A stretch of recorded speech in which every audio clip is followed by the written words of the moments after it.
अस्सलाम वालेकुम नाज़रीन, मेरा नाम रामस अहमद है और आज रेड बॉक्स के प्लेटफॉर्म से हम ये डिस्कस करने जा रहे हैं कि प्रॉपर्टी यानी रियल इस्टेट में फ़वाइद और नुकसानात क्या हैं इन्वेस्टमेंट करने के, सरमायाकारी करने के क्या प्रोज एंड कॉन्स हैं, क्या एडवांटेजेस एंड डिसएडवांटेजेस हैं। आज हम इनको डिस्कस करेंगे और आज हम ये जानेंगे कि इस तमाम बातों को ध्यान में रखे बगैर आप एक भारी नुकसान का सामना कर सकते हैं। नाज़रीन, पहला एडवांटेज की बात करता हूँ। नाज़रीन, रियल इस्टेट एक ईजी टू अंडरस्टैंड बिजनेस है, यानी कि इसमें आपको कोई क्रिटिकल मैथमेटिकल फार्मूलाज की ज़रूरत नहीं पड़ती। आपको इसमें इन्वेस्टमेंट रिटर्न्स के लिए कोई बहुत ज़्यादा क्रिटिकल एनालिसिस करने की ज़रूरत नहीं पड़ती, बल्कि बहुत सीधी सीधी लगी बंदी बातें हैं। आपको उन तमाम बातों का ध्यान रखेंगे तो आप एक मुनाफे में खड़े हो सकते हैं बआसानी तौर पर, अगर आपकी रिसर्च स्ट्रॉन्ग है, अगर आपकी नॉलेज स्ट्रॉन्ग है और अगर आपको तमाम ज़रूरी मालूमात हैं, तो आपको मुनाफा और रियल इस्टेट में फ़ायदा हासिल करने से कोई दूसरी चीज़ रोकने के लिए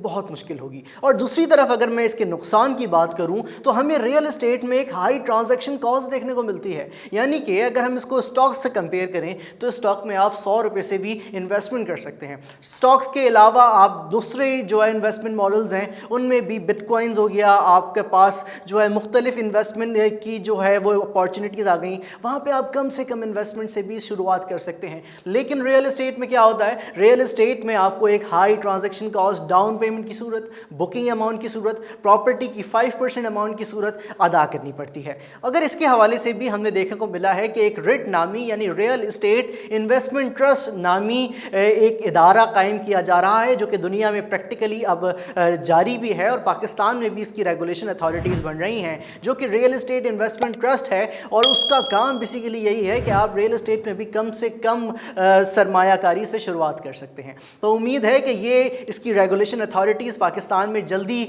और खुशाइन तौर पर जो है वो जारी हो सकें, ताकि हमें एक मुनाफे के लिए, एक इन्वेस्टमेंट के लिए, एक बिज़नेस के लिए एक अच्छी अपॉर्चुनिटी हमारे सामने आ सके। नाज़रीन, दूसरा पॉइंट हमारे पास ये है कि रियल इस्टेट में एक एडवांटेज ये भी है कि ये प्रॉपर्टी इम्प्रूवेबल है।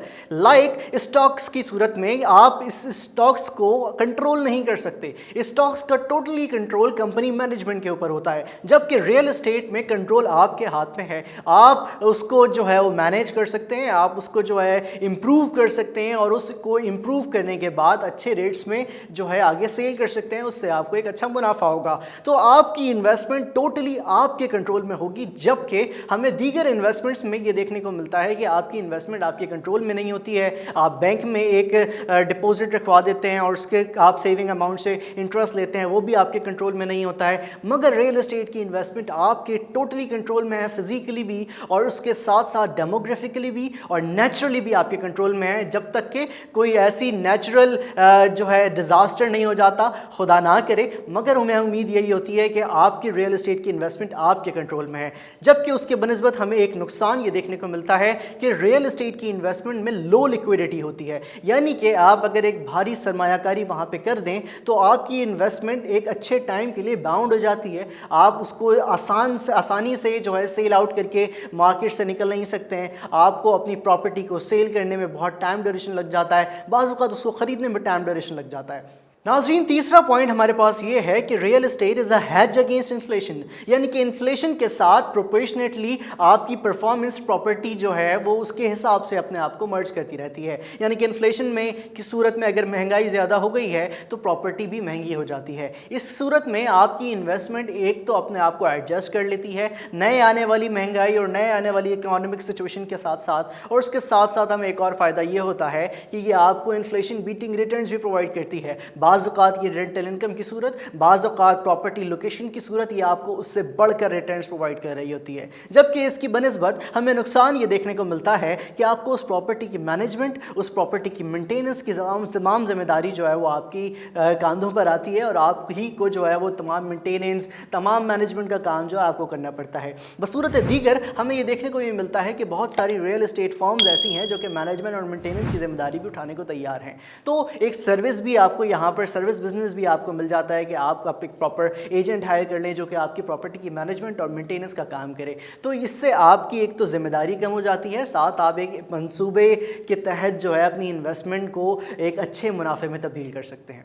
चौथा पॉइंट हमारे पास नाज़रीन ये है कि इनएफिशिएंट मार्केट जहाँ पर फ़ायदा है कि जहाँ पर आप अपनी मर्ज़ी से प्रॉपर्टी सेल कर सकते हैं, आप प्रॉपर्टी की ओवर वैल्यूड को बारगेन कर कम करवा सकते हैं और अच्छे प्रॉफिट्स में उसको चीज़ खरीद सकते हैं, वहीं पर आपको इसका नुकसान भी है। इसका नुकसान ये है नाज़रीन कि आपकी वैल्यू, आपकी प्रॉपर्टी की वैल्यू बहुत ज़्यादा ओवर वैल्यूड हो जाती है या बाज़ औक़ात बहुत ज़्यादा अंडर वैल्यूड हो जाती है और उसकी कोई लॉजिकल रीज़न भी नहीं हुआ करती। तो ये नुकसान भी है और फ़ायदा भी है। अब आपके ऊपर और आपकी नॉलेज के ऊपर और आपके एक्सपीरियंस के ऊपर डिपेंड करता है कि आप इसको फ़ायदे में जाते हैं या आप इसका नुकसान उठाते हैं।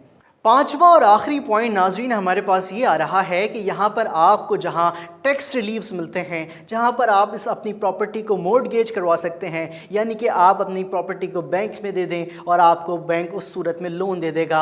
आपकी लायबिलिटी और आपकी लिक्विडिटी जो है वो इस सूरत में मैनेज हो जाती है। नाज़रीन हमें ये देखने को मिलता है कि आप अपनी प्रॉपर्टी को, अगर आप प्रॉपर्टी से कोई इनकम हासिल करते हैं तो गवर्नमेंट आपको टैक्स रिलीव्स प्रोवाइड करती है। गवर्नमेंट तो हमारी ये कहती है अभी हालिया फाइनेंशियल ईयर में भी कि उसने प्रॉपर्टी से हासिल किए हुए रिटर्न्स, यानी कि इमूवेबल प्रॉपर्टी से हासिल किए हुए जितने भी रिटर्न्स हैं उनके ऊपर नो टैक्स पॉलिसी अप्लाई की जाएगी, यानी कि आपको टैक्स नहीं देना पड़ेगा, आपके एक्सपेंसेस कम होंगे, यानी कि नो एक्सपेंसेस। दैट मीन्स कि आपको अच्छे प्रॉफिट्स की तरफ जो है वो उसका इशारा है। मगर उसके साथ साथ हमें ये देखने को मिलता है कि जहाँ पर नो एक्सपेंसेस की बात है वहाँ मोर लायबिलिटी की भी बात है। आपकी ज़्यादा लायबिलिटी होती है, आपको अपनी प्रॉपर्टी की सेफ्टी, सिक्योरिटी, मेंटेनेंस, मैनेजमेंट के तमाम मामलात को खुद ही देखना पड़ता है।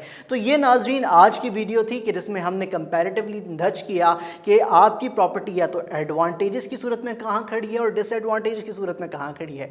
मुझे उम्मीद है कि आज की वीडियो आपको पसंद आई होगी और ये तमाम मालूमात आपको रियल एस्टेट इन्वेस्टमेंट में बहुत मददगार साबित होगी। नाज़रीन आप आगे कैसी वीडियो देखना चाहते हैं ज़रूर कमेंट करके बताइएगा। हमारा रियल एस्टेट चैनल सब्सक्राइब करना ना भूलिएगा। अपने होस्ट रामनेस अहमद को दीजिए इजाज़त। अल्लाह ने के बाद।